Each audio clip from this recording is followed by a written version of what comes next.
Good morning and welcome back to episode number 21 of the First Off the Tee podcast. I am your host, Robert Evanek, co-hosted by my father, Doug. This is our first episode in a week. Yes, well, at least our first live episode in a week. Yes. Good morning, Robert. How are you? Cheers. Have a little cup of Joe.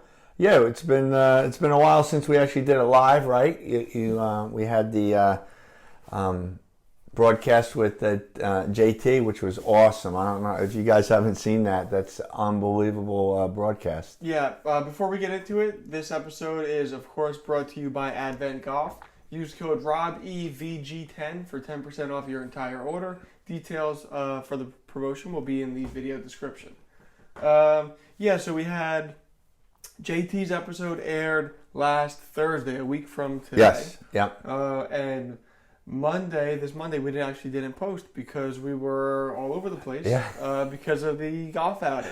Yes. Let's get into that, but before we do, let's do a quick PGA update. It's a quick one. Yeah. Yeah. Are you? Have you looked into it? What's going on this year? I think they're playing down in Mississippi. Sanders Championship. Sanders Farms Championship. Yeah. So the field's a little deeper than it was last week, I think. But a lot of the big guys are just taking their time off. They've been hustling and bustling, working up to the majors. Now they got another major coming up in November. I don't even know what the date November 12th through 15th is the next November Masters. 12th. Awesome. The first Masters of this season. Yes. Because there's going to be another Masters in September. Is that what the schedule is? It's going to be. They did change the schedule. Oh wow. I think it's September. That is so weird. But anyway. The field is a little more robust, but it gives the opportunity for some of the other guys that don't get the limelight to be able to get in there.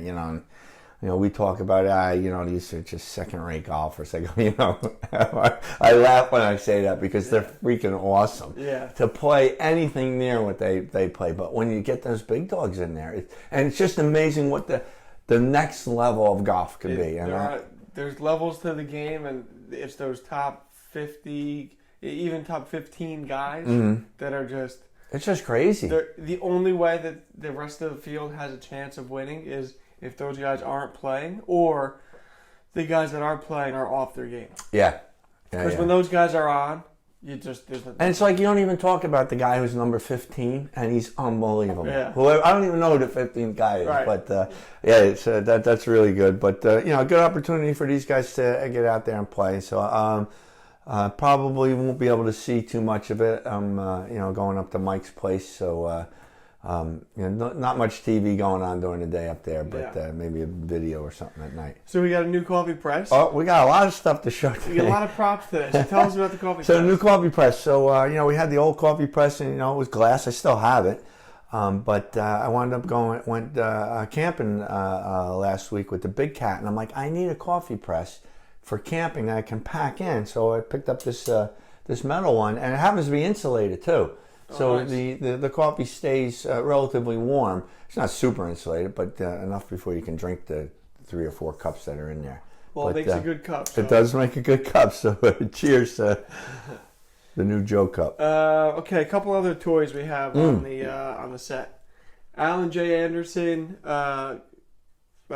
Memorial Golf outing, first annual.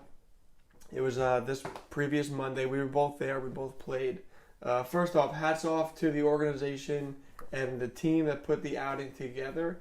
Of course, I'm a little biased because my girlfriend was heavy-handed behind the scenes. She's on the board.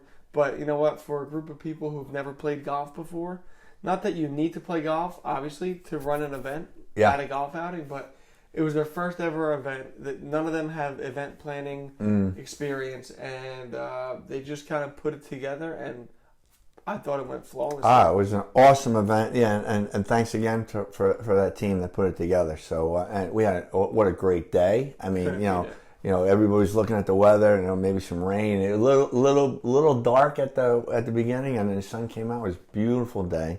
The course was beautiful. I was just going to say, what did you think of Ramsey Country Club? Yeah, it was awesome. A little unique with that shared fairway, so there's shared fairway on this course, of course, because they probably tried to get some more housing in there over time. I don't know the whole history.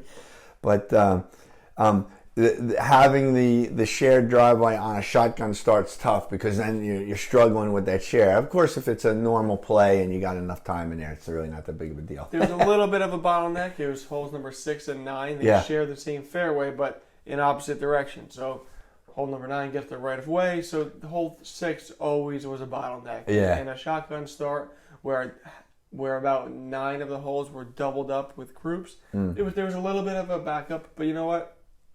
For me, I'm there to play golf. If I have to spend more time on the course, that's only a good thing. I thought it was fun, because you were playing in front of us, so we got to come up and talk to your guys with your people from work and some of your vendors. So and I thought it was good, and then we got to meet the guys behind us because they came up and talked to us while we were teeing off, and he lived right on the fairway there, and nice. He was telling us their struggles as a member. So what a great opportunity, and the gifts that were proposed, and you put your ticket in there. It was great. Yeah, they did a really good job. They're going to announce how much money they've raised shortly, and we'll update the channel. Perfect. Just to give everybody an update, and to anyone who participated, so they know how well the organization did for their first ever event. Yep, excellent.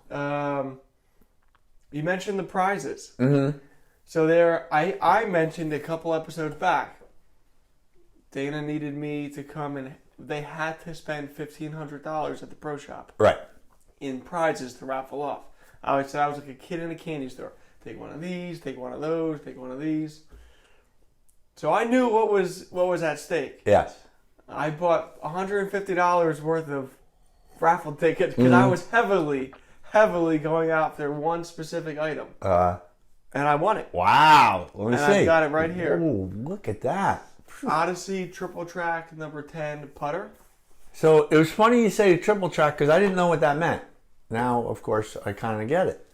So we have this on the set. This is my new putter, which is good because my putting needs a lot of help. And having a new toy is motivation to be like, oh, I want to go hit that thing. I want to go use it. Yeah. And that's just practice. So this new putter here, you can hold. Let me hold that for you.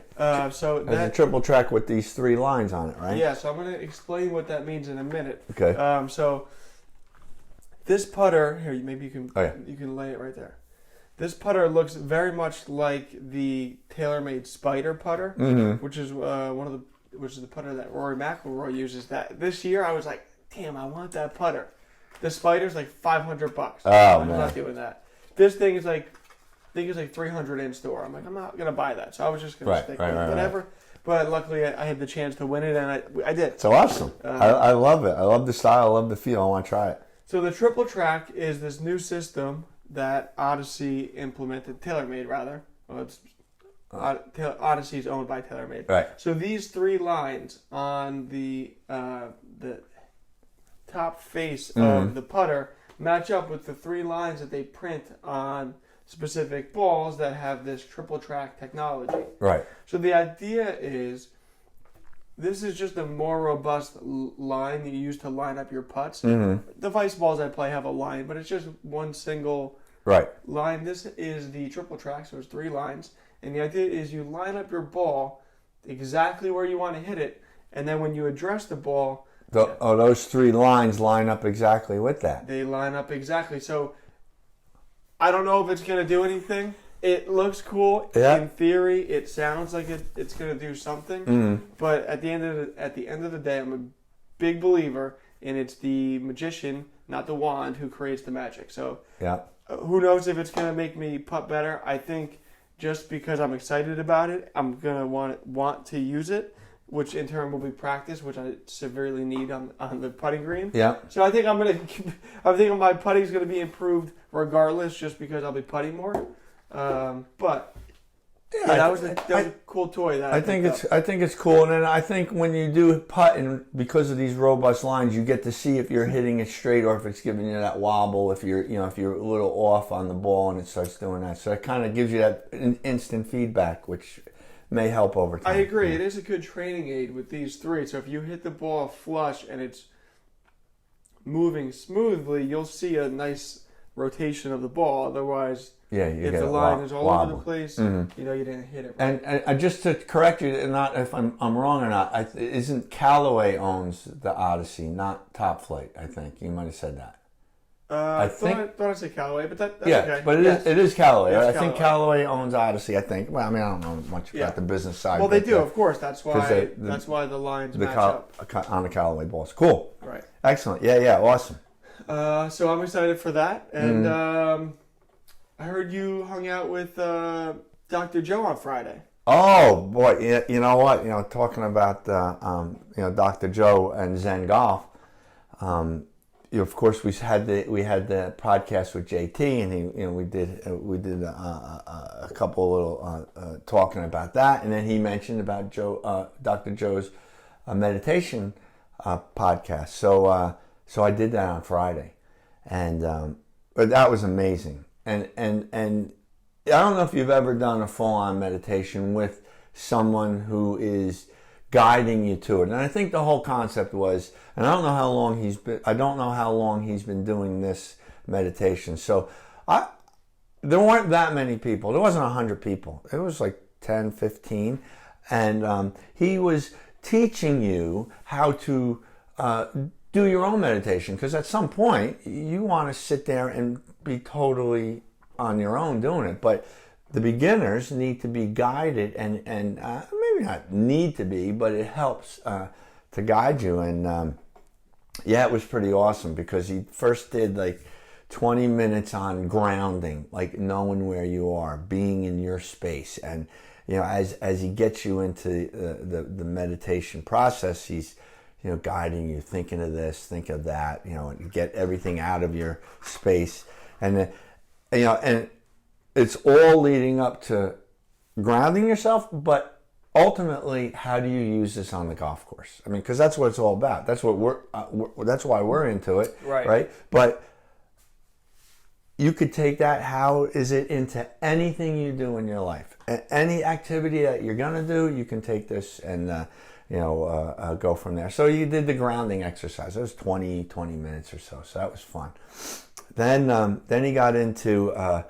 And I think we briefly talked about it. How do you deal with negative energy from other people? Mm-hmm. So it was really interesting because there's several concepts. So there's a concept of cloaking and just building up a barrier around yourself, and you let all that negative stuff just jump off, and you don't even accept it.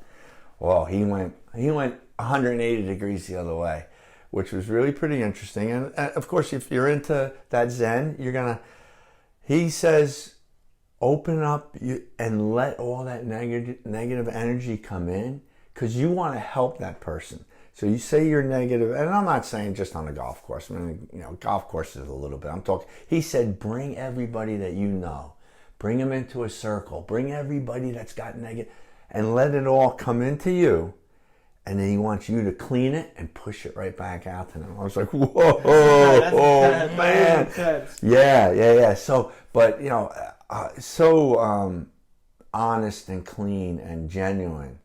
And I think that's his overarching, what I feel when I read Zen Golf, the good from within. He wants you to take that good that you have, put it out to everybody else, put it into your golf game, put it into everything that you have to do. So, yeah, pretty amazing. That's awesome. And then, of course, at the end of the of those two Zen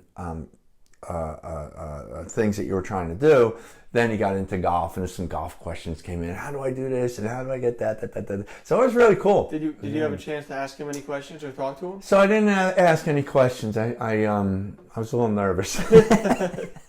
So I said, what? And it was funny because you sent me the link and it said Doug as the person. So I'm trying to get on my phone and it's not working, and I got to go back and I re-log in. Well, it looked like I must have logged in twice because when he went through the list, he goes, "Well, I see two Dougs, a Jimmy, a Carol, a So I had thought you logged in and we had the same link. So I was like, I don't want to let Robert see some stupid questions that I asked. But I'm really interested in doing it again. You better get your questions straight because we would love to have Dr. Joe on the podcast one day. JT said that Dr. Joe was interested in doing it. Yes. So through JT and our connections, we would love to have him on one day, just to give him another platform. Not that we have a big platform, but another outlet for him to share his message. He's so genuine that and I didn't want to go on there and just throw names, and I was. If I was to say, "Hey, Dr. Joe, you did you see it?" and he has no clue, but I don't know. But maybe, and you could type in a question. Hey, Dr. Joe, this is Bob and Rob from So I kind of felt I needed my partner. If we were both on, we could hit him with a little bit of questions. Well, I'm not even saying probing questions like, "Hey, when are you going to come on the show?" No, but just introductory to or hey, we're the guys from First Off the Tee. Yeah, well, our name isn't that big. Rob and Doug. Our 124 followers. By the way, if you're one of our 124 subscribers, thank you. Oh, I love it. 124 for this little side project that we just picked up doing for fun. Thank you guys for subscribing.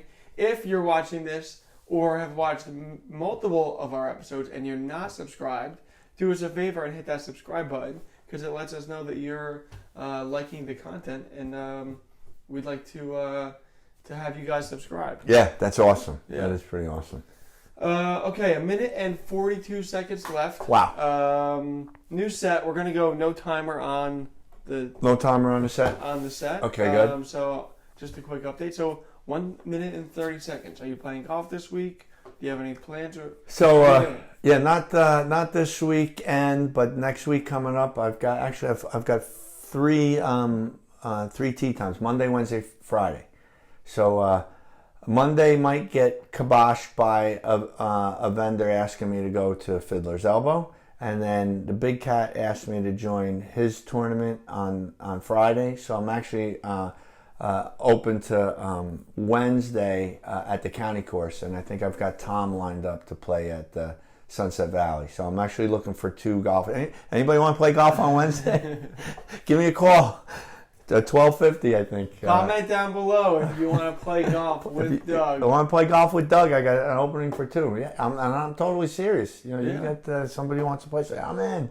Yeah. Hit us up quick. How about you? What's nothing. I have nothing lined up. I think I have a golf outing next week. Mm-hmm. I want to say like mid to late next week. I have a golf outing with Bob, one of our customers. Oh, nice. Similar to how this Alan J. Anderson Foundation was a family connection to the event. One of our